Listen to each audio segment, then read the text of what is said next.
Hello दोस्तों, मैं आपका भाई फिर से एक नया वीडियो लेकर आ गया हूँ। आज के वीडियो में मैं क्लास टेन का जो है विषय हिंदी का बहुवैकल्पिक प्रश्न, जिसको हम लोग बोलते हैं क्या, एमसीक्यू जो है वो डिस्कस करूँगा। और एमसीक्यू जो होगा वो टोटल यहाँ पे जो है वो 40 मार्क्स का होगा और टोटल 40 क्वेश्चन होगा, जो कि वेरी वेरी इंपॉर्टेंट है। एग्जाम पॉइंट ऑफ व्यू से जो है वो वेरी वेरी इंपॉर्टेंट है। जितने भी क्वेश्चन होंगे वो बहुत ही ज़्यादा इंपॉर्टेंट है। ध्यान रखिएगा, यह जो है झारखंड द्वारा मीन्स जैक, जिसको बोलते हैं झारखंड एकेडमिक काउंसिल के द्वारा जो मॉडल प्रश्न पत्र जारी होता है, ये सत्र 2022-23 के लिए जो सत्र में मॉडल पेपर जारी हुआ था, उसी का मैं डिस्कशन करवाने जा रहा हूँ। यह जो है वेरी वेरी इंपॉर्टेंट क्वेश्चन होगा इसमें। चलिए, इसमें जो है वीडियो में बिना कुछ वीडियो को देर किए हुए वीडियो में जो है एक एक क्वेश्चन को देखते हैं और उसका एनालिसिस किस तरीके से होता है, उसका आंसर क्या क्या होगा एक एक क्वेश्चन का, वो जो वेरी वेरी इंपॉर्टेंट है उसको हम थोड़ा देखते हैं। उसके बाद जो है, चलिए उसके बाद की बात बाद में करेंगे। यहाँ पे पहले क्वेश्चन को देख लेते हैं, एक एक करके देखते हैं क्वेश्चन क्या लिखा हुआ है। चलिए क्वेश्चन को देखते हैं। यहाँ पे फर्स्ट क्वेश्चन लिखा हुआ है यहाँ पे। चलिए, खंड का से संबंधित है, थोड़ा एडजस्ट कर लेते हैं। चलिए दोस्तों, यहाँ पे देखिए, ये जो है वो खंड का से संबंधित है। खंड का में लिखा हुआ है, देखिए यहाँ पे खंड का में लिखा हुआ है क्या, अपठित गद्यांश एवं काव्यांश। मीन्स खंड का में जो है अपठित गद्यांश और काव्यांश से संबंधित जो है प्रश्न रहेंगे। चलिए देखते हैं यहाँ पे क्या लिखा हुआ है इंस्ट्रक्शन में, मीन्स निर्देश में क्या लिखा हुआ है देख लेते हैं। लिखा हुआ निम्नलिखित गद्यांशों को पढ़कर उससे पूछे गए जो प्रश्न है उसके उत्तर देना है। मीन्स यहाँ पे जो गद्यांश दिया हुआ है उसको पढ़ना है और उससे संबंधित जो प्रश्न है उसको उसका आंसर देना है। यहाँ पे देखिए, यहाँ पे जो है वो टोटल 5 प्रश्न है और एक एक क्वेश्चन जो है वो एक एक मार्क का है। मीन्स टोटल जो है वो 5 मार्क्स का क्वेश्चन है। यहाँ पे जो है 5 मार्क्स का क्वेश्चन है। चलिए पढ़ते हैं पैसेज में क्या लिखा हुआ देखते हैं। चलिए देखते हैं पैसेज में क्या लिखा हुआ है। लिखा हुआ है,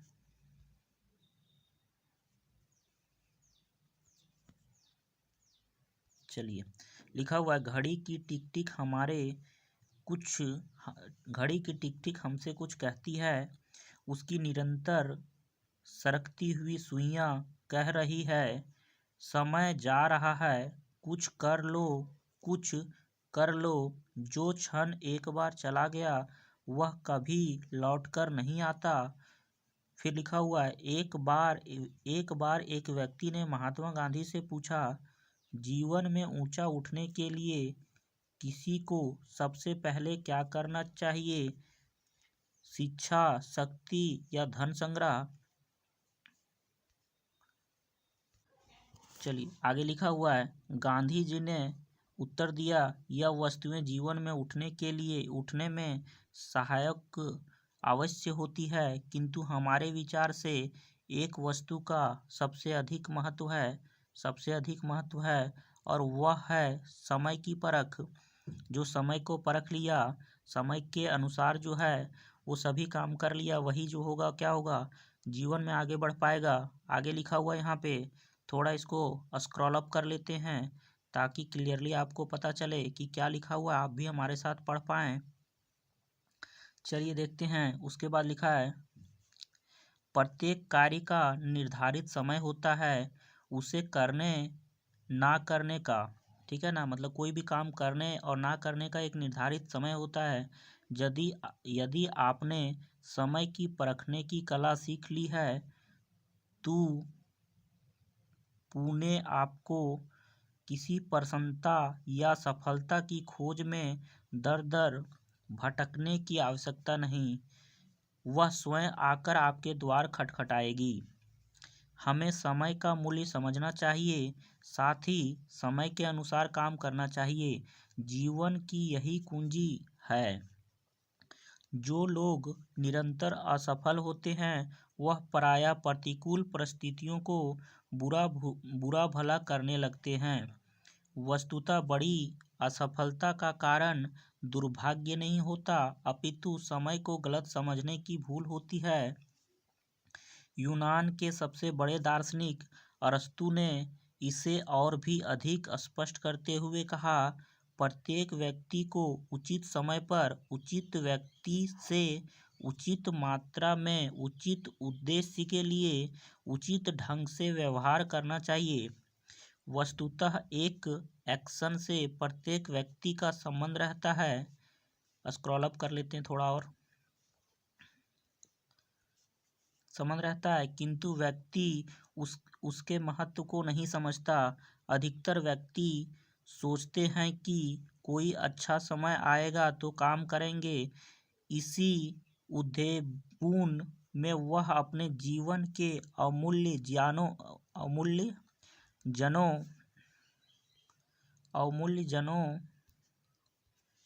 को खो देते हैं। वे दिनों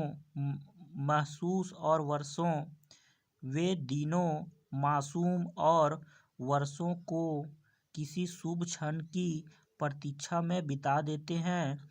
समय, यहाँ पे देखेंगे लिखा है, बिना हाथ पांव हिलाए संसार की बहुत बड़ी संपत्ति छप्पर फाड़ कर उसके हाथ लग जाए। वास्तव में पुरुष जिस समय चाहे शुभ क्षण बना सकता है या फिर बन सकता है। आवश्यकता है श्रम और मेहनत की परख की। चलिए, यहाँ पे लिखा है सही विकल्प चुने।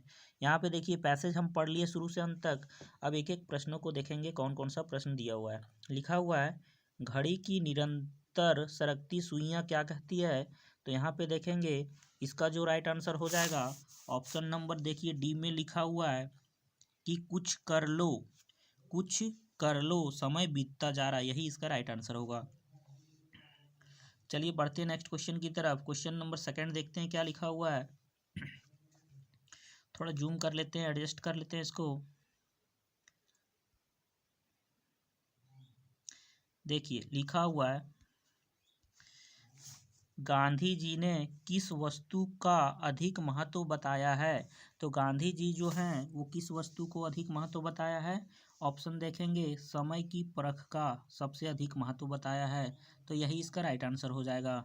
चलिए बढ़ते हैं नेक्स्ट क्वेश्चन की तरफ। क्वेश्चन नंबर जो नेक्स्ट होगा वो देख लेते हैं क्या लिखा हुआ है। देखिए क्वेश्चन नंबर नेक्स्ट जो है, जीवन की कुंजी क्या है। तो यहाँ पे देखेंगे ऑप्शन में दिया हुआ है, ऑप्शन डी में ही दिया हुआ है। देखिए यही इसका राइट आंसर हो जाएगा। समय का मूल्य समझकर काम करना यही जीवन का क्या है, कुंजी है। तो यही इसका राइट आंसर हो जाएगा। चलिए बढ़ते हैं नेक्स्ट क्वेश्चन की तरफ। क्वेश्चन नंबर नेक्स्ट जो है क्वेश्चन नंबर 4 है। देखते हैं क्वेश्चन नंबर 4 क्या लिखा हुआ है। देखिए, अधिकतर व्यक्ति जीवन के अमूल्य क्षण किस प्रकार खो देते हैं। तो अधिकतर व्यक्ति जो हैं जीवन के अमूल्य क्षण जो हैं वो किस प्रकार खो देते हैं। ऑप्शन ए में ही दिया हुआ है, अधेड़ बूंद में। अधेड़ बूंद जो है इसका राइट आंसर हो जाएगा। चलिए बढ़ते हैं नेक्स्ट क्वेश्चन की तरफ। अगला क्वेश्चन जो है वो देखिए यहाँ पे लिखा हुआ है, काव्यांश से संबंधित है। ये काव्यांश से रिलेटेड प्रश्न होगा। इससे लिखा हुआ, निम्नलिखित काव्यांश को ध्यानपूर्वक पढ़कर उससे पूछे गए प्रश्नों का उत्तर दीजिए। देखिए काव्यांश में क्या लिखा हुआ है, हम थोड़ा पढ़ते हैं इसको। आप भी मेरे साथ क्या कीजिए, एक एक लाइन को पढ़िए। कुछ भी बन बस कायर मत बन, ठोकर मार पटक माथा, तेरी राह रोकते पाहन। कुछ भी बन बस कायर मत बन, ले देकर जीना क्या जीना, कब तक गम के आंसू पीना। आगे बढ़ाते हैं। मानवता ने सींचा तुमको, बहा युगों तक खून पसीना। कुछ ना करेगा क्या करेगा रे मनुष्य, बस कातर क्रंदन। कुछ भी बन बस कायर मत बन, युद्धम देही कहे जब पामर, दे न दुहाई पीठ फेर कर। चलिए आगे बढ़ते हैं। 2 लाइन और लिखा हुआ है, देखिए इसको भी पढ़ लेते हैं। या तो जीत प्रीति के बल पर, यारा तेरा पथ चूमे तरकस। चलिए बढ़ते हैं आगे। लिखा हुआ यहाँ पे, निम्नलिखित वस्तुनिष्ठ प्रश्नों के सही विकल्प को चुनें। वस्तुनिष्ठ प्रश्न दिया हुआ है, मीन्स एमसीक्यू जो है क्वेश्चन दिया हुआ है इसका जो है वो सही विकल्प क्या होगा उसको चुनकर आंसर देना है। चलिए बढ़ते हैं नेक्स्ट क्वेश्चन। यहाँ पे देखते हैं क्वेश्चन नंबर 5 में क्या लिखा हुआ है और इसका ऑप्शन भी दिया हुआ है। लिखा है कवि के अनुसार किस प्रकार का जीवन व्यर्थ है। तो यहाँ पे देखेंगे कवि के अनुसार जो है ऑप्शन नंबर डी में ही दिया हुआ है, कायर बन के चुपचाप रहना यही जो है वो व्यर्थ है। तो यही इसका राइट आंसर हो जाएगा। चलिए बढ़ते हैं नेक्स्ट क्वेश्चन, क्वेश्चन नंबर 6 की तरफ। क्वेश्चन नंबर 6 देखिए क्या लिखा हुआ है। रे मनुष्य बस कातर क्रंदन का आशय क्या होगा। यहाँ पे देखेंगे ऑप्शन नंबर अगर देखेंगे तो ऑप्शन सी में लिखा हुआ है दुख से रोना। दुख से रोना जो है इसका राइट आंसर हो जाएगा। चलिए बढ़ते हैं नेक्स्ट क्वेश्चन की तरफ। क्वेश्चन नंबर नेक्स्ट लिखा हुआ है कवि मनुष्य से क्या कहना चाहते हैं। तो देखेंगे यहाँ पे ऑप्शन नंबर से यहाँ पे देखेंगे डी लिखा हुआ है। यहाँ पे ऑप्शन नंबर डी में मनुष्य कायर बनकर ना रहे यही जो है इसका राइट आंसर हो जाएगा। कवि मनुष्य से क्या कहना चाहता है, कवि मनुष्य से कहना चाहता है कि मनुष्य कायर जो है वो बनकर ना रहे। चलिए क्वेश्चन नंबर 8 देख लेते हैं। यहीं पे पथ चूमे तरकस का अर्थ है, पथ चूमे तरकस का क्या अर्थ है। तो ऑप्शन नंबर ए में ही दिया हुआ है पथ में काटे, यही इसका राइट आंसर हो जाएगा। चलिए अगला क्वेश्चन देखते हैं। अगला क्वेश्चन जो संबंधित है वो देखेंगे व्याकरण खंड से संबंधित है। व्याकरण खंड से संबंधित प्रश्न होगा। खंड खा में जितने भी प्रश्न है व्याकरण से संबंधित है। लिखा है व्यवहारिक व्याकरण से संबंधित है। लिखा है निम्नलिखित प्रश्नों के सही विकल्प का चयन करें। क्वेश्चन लिखा हुआ है 9 नंबर, जिस वाक्य में कर्ता क्रिया और कर्म उपस्थित हो वहाँ कौन सी क्रिया होती है। जिस वाक्य में कर्ता क्रिया और कर्म उपस्थित हो वहाँ कौन सी क्रिया होती है। तो ऑप्शन देखेंगे ऑप्शन बी में ही लिखा हुआ है सकर्मक क्रिया, जिसमें कर्म होता है उसको बोलते हैं सकर्मक क्रिया, यही इसका राइट आंसर हो जाएगा। चलिए दोस्त नेक्स्ट क्वेश्चन की तरफ देखते हैं। क्वेश्चन नंबर 10 नंबर लिखा हुआ है, यहाँ पे थोड़ा जूम कर लेते हैं। कौन सा वाक्य अकर्मक क्रिया का उदाहरण है। अकर्मक क्रिया जिसमें कर्म नहीं होता उसको अकर्मक बोला जाता है। तो देखिए यहाँ पे ऑप्शन में देखेंगे ऑप्शन नंबर बी में जो है वो अकर्मक क्रिया है, मतलब इसमें कर्म नहीं है। बाकी में देखिए यहाँ पे पत्र कर्म है, यहाँ पे पुस्तक कर्म है, यहाँ पे गीत गाया तो गीत क्या है, कर्म है। तो यही इसका राइट आंसर हो जाएगा। चलिए नेक्स्ट क्वेश्चन नंबर 11 की ओर। क्वेश्चन नंबर 11 देखिए क्या लिखा हुआ है। मैंने संदेश भिजवाया क्रिया के भेद का नाम बताइए। तो यहाँ पे देखेंगे कि इसका जो राइट आंसर हो जाएगा ऑप्शन नंबर डी में दिया हुआ है प्रेरणार्थक क्रिया। यह जो है वेरी वेरी इंपॉर्टेंट क्वेश्चन है, क्योंकि प्रेरणार्थक क्रिया उसे कहते हैं जो यहाँ पे क्रिया खुद ना होकर किसी दूसरे से करवाया जाता है। जैसे मैंने संदेश भिजवाया मीन्स वह संदेश खुद नहीं भेजा, किसी से भिजवाया मीन्स प्रेरणार्थक क्रिया होता है वो। तो ये रखिएगा याद कि ये वेरी वेरी इंपॉर्टेंट है और प्रेरणार्थक क्रिया किसे कहते हैं। चलिए दोस्त यहाँ पे जितना भी क्वेश्चन है सब इम्पोर्टेंट है, लेकिन उसके बीच बीच में भी मैं उन इम्पॉर्टेंट क्वेश्चनों में से भी और कौन सा ज़्यादा जो सबसे इम्पॉर्टेंट है उसको भी मैं बताता हूँ। इसलिए वीडियो को स्किप नहीं कीजिएगा, वीडियो को शुरू से अंत तक देखिएगा, बहुत ही लाभदायक होगा। चलिए बढ़ते नेक्स्ट क्वेश्चन की तरफ। अगला क्वेश्चन देख लेते हैं क्या लिखा हुआ है। देखिए question number 12, 1 minute, question number 12 को देख लेते हैं। देखिए क्वेश्चन नंबर 12 क्या लिखा हुआ है। लिखा हुआ है दादी बच्चों को कहानी सुनाती है, इसमें क्रिया का पद कौन सा है? अगर इसमें देखेंगे क्रिया कौन सा है तो ऑप्शन नंबर यहाँ पे देखेंगे डी में ही लिखा हुआ है सुनाती है, यही तो क्रिया है। चलिए बढ़ते हैं नेक्स्ट क्वेश्चन की तरफ। देखिए क्वेश्चन जो लिखा हुआ है अगला, लिखा हुआ है क्या, पिताजी के द्वारा अखबार पढ़ा गया वाक्य में कौन सा भेद है? यहाँ पे पिताजी के द्वारा अखबार पढ़ा गया वाक्य का कौन सा भेद है? अगर वाक्य देखेंगे तो वाक्य के कौन सा भेद में से आएगा ये? देखिए तो वाच्य पूछा था, सॉरी वाच्य के कौन से भेद में से आएगा? तो ऑप्शन को देख लीजिए, चारों ऑप्शन को, चारों ऑप्शन में से अगर देखेंगे तो इसका जो राइट आंसर हो जाएगा ऑप्शन जो है वो बी इसका राइट आंसर हो जाएगा। चलिए बढ़ते हैं नेक्स्ट क्वेश्चन की तरफ। क्वेश्चन नंबर जो है वो हम 14 पे आ गए हैं। क्वेश्चन नंबर 14 को थोड़ा एडजस्ट कर लेते हैं, थोड़ा जूम भी कर लेते हैं इसको। चलिए लिखा है कर्तरीवाच्य वाक्यों में कर्ता के कार्य की खाली जगह होती है। तो यहाँ पे देखेंगे कि कर्तरीवाच्य में कर्ता के कार्यों की यहाँ पे क्या होती है? यहाँ पे देखेंगे ऑप्शन में प्रधानता होती है, तो यही इसका राइट आंसर हो जाएगा। ऑप्शन नंबर ए इसका राइट आंसर हो जाएगा। चलिए नेक्स्ट क्वेश्चन, गर्मियों में खूब आम खाया जाता है, तो इस सेंटेंस में जो है वो देखेंगे कौन सा वाच्य है? तो इसमें जो है वो ऑप्शन नंबर बी में लिखा हुआ है भाववाच्य है। देखिए वाच्य बच्चे तीन तरीके के होते हैं, वाच्य के तीन भेद होते हैं, कर्तृवाच्य, कर्मवाच्य और भाववाच्य। कर्तृवाच्य उसको हम कहते हैं जिसमें कर्ता की प्रधानता होती है, सब्जेक्ट का इम्पोर्टेंस ज़्यादा होता है, उसको बोलते हैं कर्तृवाच्य। अच्छा, कर्मवाच्य में कर्म की प्रधानता होती है, ऑब्जेक्ट का जो है वो प्रधानता होती है, इसलिए उसको कर्मवाच्य बोला जाता है। और भाववाच्य में भाव की प्रधानता होती है या फिर बोल सकते हैं अर्थ की प्रधानता होती है, इसलिए उसको भाववाच्य बोला जाता है। चलिए नेक्स्ट क्वेश्चन में अगला क्वेश्चन जो है वो समाज से संबंधित है, थोड़ा एडजस्ट कर लेते हैं जूम करके। क्वेश्चन आपको भी दिखेगा, आप भी इसका जो है आंसर हमारे साथ साथ देते जाइए तो और अच्छा रहेगा। चलिए यथाशक्ति कौन सा समास है? यथाशक्ति यहाँ पे देख रहे होंगे आप कि यथा लगा हुआ है, यथा एक अव्ययी भाव शब्द, अव्ययी शब्द है, अव्यय है, तो यहाँ पे देखेंगे ये जो हो जाएगा अव्ययी भाव समास हो जाएगा, तो इसका राइट आंसर ऑप्शन नंबर ए हो जाएगा।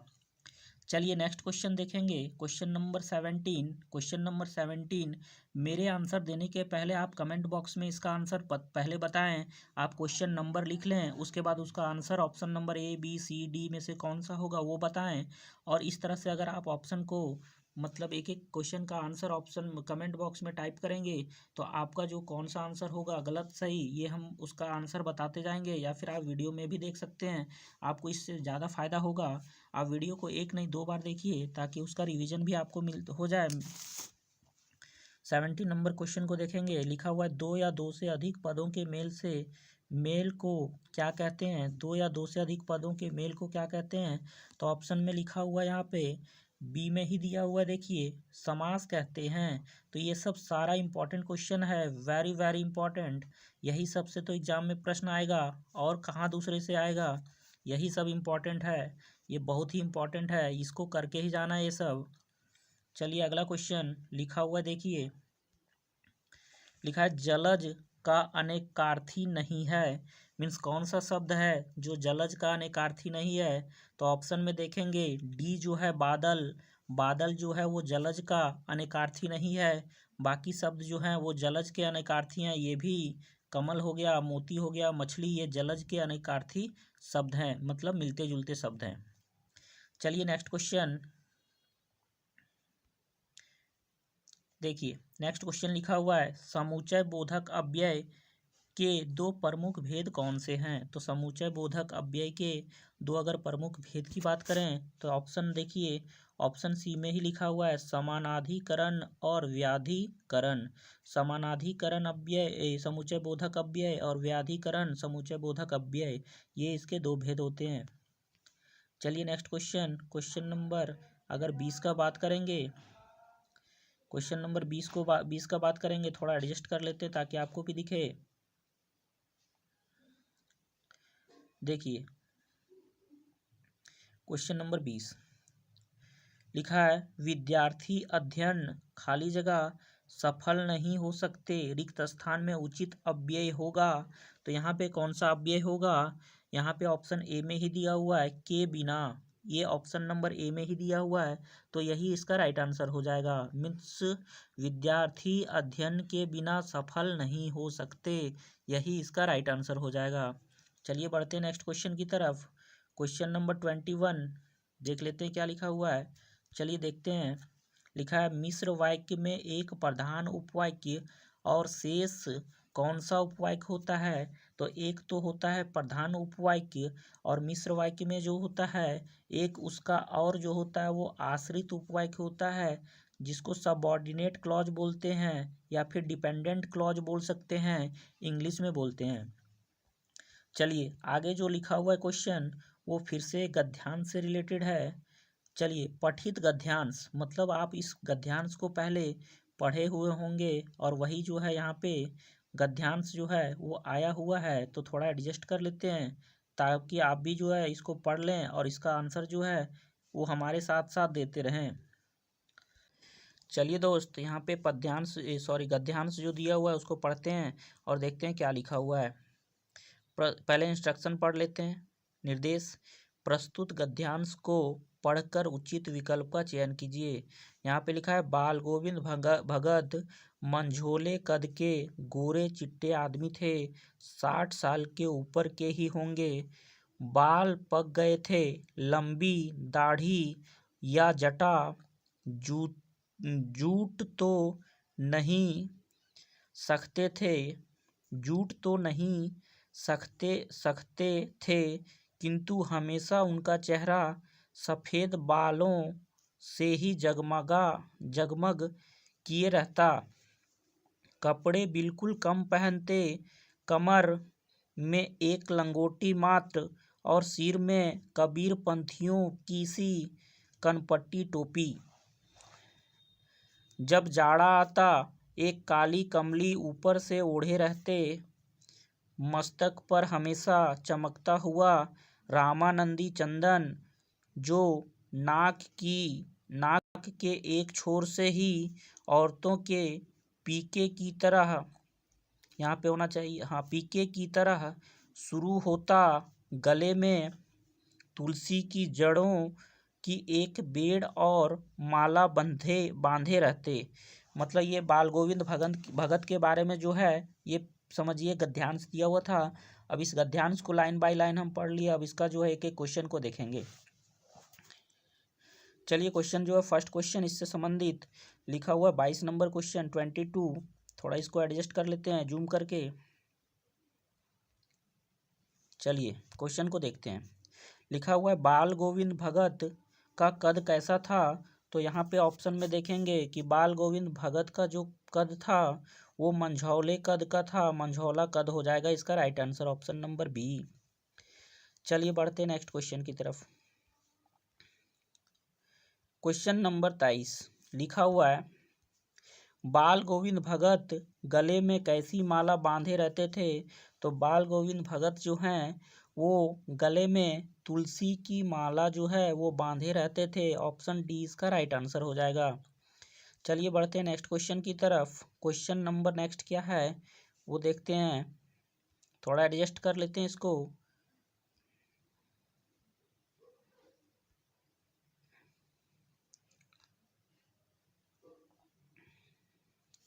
चलिए देख लेते हैं इसको। लिखा है अमीरुद्दीन का जन्म डुमराव बिहार के एक संगीत प्रेमी परिवार में हुआ। 5-6 वर्ष डुमराव में बिताकर वह नाना के घर ननिहाल काशी में आ गया है। डुमराव का इतिहास में कोई स्थान बनता हो ऐसा नहीं लगा, फिर भी यह जरूर है कि शहनाई और डुमराव एक दूसरे के लिए उपयोगी है। चलिए यहाँ पे देखिए लिखा हुआ है अमीरुद्दीन का जन्म कहाँ हुआ? तो अमीरुद्दीन का जन्म जो है अगर यहाँ पे देखेंगे ऑप्शन बी में ही लिखा हुआ है डुमराव में हुआ, तो यही इसका राइट आंसर हो जाएगा। बाकी जो है क्वेश्चन नंबर 25 को थोड़ा जूम कर लेते हैं, एडजस्ट कर लेते हैं ताकि आपको भी अच्छे से दिख जाए। चलिए इसमें से देखेंगे कौन कौन जो है, कौन कौन एक दूसरे के लिए उपयोगी हैं। तो यहाँ पे देखेंगे ऑप्शन सी में ही लिखा हुआ है, शहनाई और डुमराव जो है एक दूसरे के लिए उपयोगी हैं। चलिए अगला क्वेश्चन जो है यहाँ पे पठित काव्यांश से है, मीन्स यहाँ पे काव्यांश दिया हुआ है, उसको पहले पढ़ना है, उसके बाद उससे संबंधित प्रश्नों का उत्तर देना है। चलिए देख लेते हैं, लिखा हुआ है पठित पद्यांश, पठित पद्यांश है ना, ये पठित लिखा हुआ है, पठित काव्यांश, काव्यांश है ये, ठीक है ना। चलिए लिखा है प्रस्तुत काव्यांश को पढ़कर सही उत्तर का चयन करें। पद्यांश चलिए पढ़ते हैं पद्यांश क्या, काव्यांश क्या लिखा हुआ है। तुम्हारी यह दंतुरित मुस्कान धन्य तुम, माँ भी तुम्हारी धन्य, चीर प्रवासी मैं इतर मैं अन्य, अतिथि से प्रिय तुम्हारा क्या रह गया, क्या रहा संपर्क। अतिथि से प्रिय तुम्हारा क्या रहा संपर्क, उंगलियां माँ की कराती रही मधुपर्क। चलिए अब एक एक करके क्वेश्चन को देखते हैं, क्वेश्चन जो है वो किस तरीके से है और कौन कौन सा क्वेश्चन कितना इंपॉर्टेंट है। लिखा है क्वेश्चन नंबर 26 में प्रस्तुत काव्यांश के कवि कौन हैं। तो यहाँ पे देखेंगे कि प्रस्तुत काव्यांश के कवि जो हैं वो नागार्जुन हैं, तो ऑप्शन नंबर सी इसका राइट आंसर हो जाएगा। चलिए बढ़ते हैं नेक्स्ट क्वेश्चन की तरफ। अगला क्वेश्चन क्या लिखा हुआ है, यहाँ पे देखेंगे दंतुरित क्या है। तो यहाँ पे देखेंगे दंतुरित जो है ऑप्शन के अकॉर्डिंग डी में लिखा हुआ है नए नए दांत, दंतुरित जो है नए नए दांत के बारे में कहा गया है, तो यही इसका राइट आंसर हो जाएगा। चलिए आगे देखते हैं लिखा हुआ है क्या। चलिए बालकू बोली बधौ नहीं तो ही, उपरोक्त काव्य की पंक्तियों के रचयिता कवि का क्या नाम है। तो यहाँ पे देखेंगे 28 का जो है ऑप्शन ए में ही दिया है तुलसीदास, यही इसका राइट आंसर हो जाएगा। बढ़ते हैं नेक्स्ट क्वेश्चन की तरफ। क्वेश्चन नंबर 29 लिखा हुआ है क्या, उपरोक्त पंक्तियों में कौन सा अलंकार है। अलंकार पूछा हुआ है, तो उपरोक्त पंक्तियों में जो ऊपर की पंक्ति है उसमें अलंकार के बारे में पूछा है, तो 29 का ऑप्शन जो हो जाएगा अनुप्रास अलंकार हो जाएगा। अनुप्रास अलंकार क्यों होगा, थोड़ा सा स्क्रॉल डाउन करके हम बताते हैं आपको। देखिए स्क्रॉल डाउन करके बता रहे हैं। अनुप्रास अलंकार हम वैसे अलंकार को कहते हैं जिसमें वर्णों की आवृत्ति होती है। देखिए यहाँ पे बा, यहाँ पे बा, यहाँ पे बा, ये वर्ण बा जो है यहाँ पे देखेंगे कि बा वर्ण का जो है आवृत्ति हो रहा है बार बार, मीन्स रिपीटेशन, आवृत्ति को बोलते हैं रिपीटेशन, इसलिए जो है अनुप्रास अलंकार है, ठीक है ना। तो 29 का जो होगा ऑप्शन नंबर बी इसका राइट आंसर हो जाएगा। चलिए बढ़ते हैं नेक्स्ट क्वेश्चन की तरफ। Question number 30। चलिए क्वेश्चन नंबर 30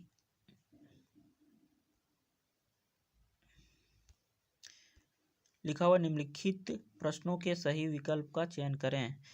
क्वेश्चन नंबर 30 में लिखा हुआ है कृष्ण का संदेश सुनकर गोपियों की स्थिति कैसी हो गई। तो यहाँ पे देखेंगे ऑप्शन में लिखा हुआ है, ऑप्शन बी में ही लिखा हुआ है विरह की आग जग गई उसमें, विरह की आग जग गई, यही इसका राइट आंसर होगा। चलिए बढ़ते हैं नेक्स्ट क्वेश्चन की तरफ। क्वेश्चन नंबर 31 की तरफ।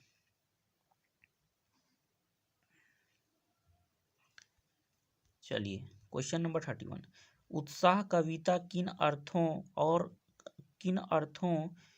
की ओर इशारा करती है। यहाँ पे लिखा नहीं है सही से क्वेश्चन, उत्साह कविता किन अर्थों की ओर इशारा करती है, ऐसा होना चाहिए। तो इसका 31 का जो होगा ऑप्शन नंबर बी देखेंगे। देखिए ललित कल्पना क्रांति चेतना के साथ नव निर्माण नव संचार की ओर जो है वो इशारा करती है, तो ऑप्शन इसका राइट आंसर हो जाएगा ऑप्शन नंबर बी। चलिए बढ़ते हैं नेक्स्ट क्वेश्चन की तरफ। अगला क्वेश्चन जो है यहाँ पे लिखा हुआ है मुख्य गायब की आवाज कैसी थी, मुख्य गायब नहीं, यहाँ पे गायक होना चाहिए। मुख्य गायक की आवाज कैसी थी? तो ऑप्शन नंबर जो है बी में ही राइट आंसर दिया हुआ है, चट्टान जैसी भारी, यही इसका राइट आंसर हो जाएगा। चलिए बढ़ते हैं क्वेश्चन नंबर 33 जो है वो देखिए क्या लिखा हुआ है। धुंधला प्रकाश किसका प्रतीक है? तो धुंधला प्रकाश जो है यहाँ पे देखेंगे यहाँ पे स्पष्ट सुख, ऑप्शन नंबर सी में ही लिखा हुआ है, स्पष्ट सुख का प्रतीक है। चलिए अगला क्वेश्चन देखते हैं। क्वेश्चन नंबर अगर बोलेंगे तो 34 में पहुंच गए हम। 34 का देखेंगे यहाँ पे, मृग तृष्णा का अर्थ है। मृग तृष्णा का अर्थ क्या है? यहाँ पे देखेंगे ऑप्शन सी में ही लिखा हुआ है, ऑप्शन सी में लिखा हुआ है छल्लावा, तो छल्लावा इसका राइट आंसर हो जाएगा। चलिए बढ़ते हैं नेक्स्ट क्वेश्चन की तरफ। अगला क्वेश्चन लिखा हुआ है यहाँ पे देखेंगे। चलिए 35 देखिए क्या लिखा हुआ है। पाठ माता का आंचल में मर्दुए शब्द किसके लिए प्रयोग हुआ है या प्रयोग किया गया है? पाठ माता का आंचल में मर्दुए शब्द किसके लिए प्रयोग किया है, ऐसा कुछ क्वेश्चन है ना, किसने किसके लिए प्रयोग किया है? तो यहाँ पे देखेंगे ऑप्शन बी में ही लिखा हुआ है, लेखक की माता ने लेखक के पिता के लिए प्रयोग किया है। चलिए अगला क्वेश्चन देखेंगे। 36 नंबर क्वेश्चन लिखा है, मूर्तिकार ने अंत में मूर्ति के नाक के लिए क्या सुझाव दिया था? तो मूर्तिकार ने मूर्ति के नाक के लिए जो है जिंदा नाक लगा दी जाए, यही सुझाव दिया था। चलिए अगला क्वेश्चन जो है, अगला क्वेश्चन देखेंगे यहाँ पे। अगला क्वेश्चन यहाँ पे 37 नंबर है। देखिए 37 नंबर क्या लिखा हुआ है। लिखा है, साना साना हाथ जोड़ी प्रार्थना के लेखिका ने किस देश की युवती से सीखी थी? साना साना हाथ जोड़ी प्रार्थना लेखिका ने किस देश की युवती से सीखी थी? तो ऑप्शन यहाँ पे देखेंगे सी नंबर में लिखा हुआ है, नेपाल की युवती से सीखी थी। चलिए बढ़ते हैं नेक्स्ट क्वेश्चन।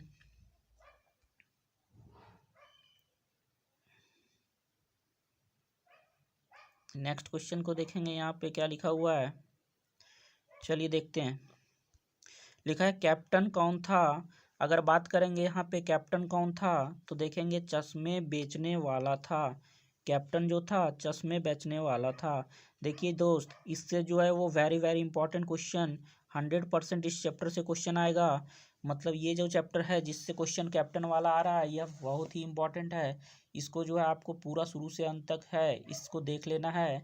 इसमें जो है चैप्टर में कहानी क्या है वो ध्यान में रखना है, इससे क्वेश्चन 100% आना तय है। और बाकी जो है हमारे वीडियो में आप लंबे समय तक बने रहेंगे अगर चैनल से जुड़े रहेंगे, लाइक शेयर सब्सक्राइब करके हमारा मोटिवेशन बनाते रहेंगे, तो हम आपके लिए बहुत ही इम्पॉर्टेंट जो सीरीज चला रहे हैं उसमें जो है वो लगातार हम इम्पॉर्टेंट सीरीज को बनाए रखेंगे और एक से एक क्वेश्चन बेहतर से बेहतर लेके आएंगे जो डायरेक्ट आपके एग्जाम में क्वेश्चन मिलेगा। ठीक है ना? इसलिए आप हमारे चैनल से जुड़े रहें, बिल्कुल जो है एक भी वीडियो स्किप ना करें, एक भी वीडियो जो है वो देखना ना छोड़ें, हमेशा वीडियो में बने रहें। चलिए देखते हैं अगला क्वेश्चन यहाँ पे क्या लिखा हुआ है। लिखा हुआ है, लेखक ने खीरा खाने से क्यों इनकार कर दिया था? तो यहाँ पे देखेंगे इसका जो राइट आंसर है, अगर हम इसका राइट आंसर का बात करेंगे तो ऑप्शन नंबर बी में ही लिखा हुआ है, आत्मसम्मान की रक्षा के लिए। आत्मसम्मान की रक्षा के लिए वह जो है खीरा खाने से इनकार कर दिया। चलिए आज का नेक्स्ट क्वेश्चन, अगला क्वेश्चन जो है आज के सेट का वो लास्ट क्वेश्चन है। और लास्ट क्वेश्चन को देखने से पहले आपको मैं एक बात कहता हूँ कि आप जो है हमारे वीडियो को जो है वो अगर पसंद करते होंगे तो लाइक कीजिए, शेयर कीजिए और अपने दोस्तों के बीच जो है वो फैला दीजिए। साथ ही साथ उनको जो है भी सब्सक्राइब का बटन दबाने बोलिए। और हमारे वीडियो में जो लगातार वीडियो आते जा रहे हैं, हमारे चैनल पे जो लगातार वीडियो आते जा रहे हैं उसको जो है वो उन्हें भी देखने के लिए बोलिए, ताकि जो है उनको भी आपके साथ प्रॉफिट हो। और जो है वीडियो को उन्हें भी फैलाने के लिए बोलें, ताकि हमें मोटिवेशन मिलता रहे, हम आपके लिए काम करते रहें। चलिए फिलहाल वीडियो में जो है लास्ट क्वेश्चन जो है उसको पहले देख लेते हैं क्या लिखा हुआ है। चलिए क्वेश्चन को देखते हैं। लिखा है फादर कामिल बुल्के हिंदी को किस रूप में देखते थे। ये भी क्वेश्चन जो है वेरी वेरी इंपॉर्टेंट है, ये पूरा चैप्टर ही इंपॉर्टेंट है, इसलिए इससे जो है क्वेश्चन बनना तय होता है। इसलिए ये सब चैप्टर को बिल्कुल आप भूलें नहीं, ये पूरा चैप्टर जो है ध्यान से देख लें। फादर कामिल बुल्के को हिंदी फादर कामिल बुल्के हिंदी को किस रूप में देखना चाहते थे। तो यहाँ पे देखेंगे इसका जो राइट आंसर है ऑप्शन नंबर सी में ही लिखा हुआ है, राष्ट्रभाषा के रूप में हिंदी को देखना चाहते थे। चलिए दोस्त, आज जो है वीडियो को हम जो है यहीं पे अंत करेंगे। आज हम यहाँ पे 40 प्रश्न को डिस्कस करवाए। 40 प्रश्न का जो है वो अगर आप डिस्कशन देख लिए होंगे तो 40 में से 40 जो है आप एग्ज़ाम में अगर आएगा तो 40 में से 40 कर लेंगे, ये मेरा गारंटी है। 100% जो है मार्क्स को इम्प्रूव करने का मैं प्रयास कर रहा हूँ। 100% जो है आपका मार्क्स इम्प्रूव होगा अगर आप इस चैनल से लगातार जुड़े रहेंगे। इसमें जो है हम एक से एक, चाहे वो कोई भी सब्जेक्ट हो, मैथ्स हो, चाहे यहाँ पे साइंस हो, चाहे वो यहाँ पे इंग्लिश हो, चाहे आपका एसएससी हो, चाहे आपका संस्कृत हो, ठीक है ना, ये सभी वीडियो जो है वो यहाँ पे एक एक करके हम लाएंगे और यहाँ पे जो है वो एक से एक बेहतर तरीके से मैं डिस्कशन करवाऊँगा। आप डिस्कशन को अगर देखेंगे तो मैथ्स और साइंस ये सब का सबका डिस्कशन देखिए, आपको जो है इस तरह से वीडियो और कहीं नहीं मिलेगा। मैं जो हूँ आपको बेहतर क्वालिटी का वीडियो प्रोवाइड करूँगा, बेहतर से बेहतर क्वेश्चन लाऊँगा। अभी तो मैं पहले मॉडल सेट करवा रहा हूँ, उसके बाद हम अपने अकॉर्डिंग जो है मोस्ट इम्पॉर्टेंट क्वेश्चन को छाट छाट कर लाएंगे, जो आपके एग्ज़ाम में बेहतर मार्क्स को लाने में, अच्छा से अच्छा मार्क्स लाने में, अच्छा से अच्छा आपका परसेंटेज बने, इसके लिए बहुत ही ज़्यादा फायदेमंद होगा। इसके लिए दोस्त बस मेरा सहयोग करें, लाइक शेयर सब्सक्राइब जरूर करें। चलिए फिलहाल मैं वीडियो को यहीं पे समाप्त करता हूँ, अंत करता हूँ। Thank you for watching. मिलते हैं फिर नेक्स्ट वीडियो में। धन्यवाद।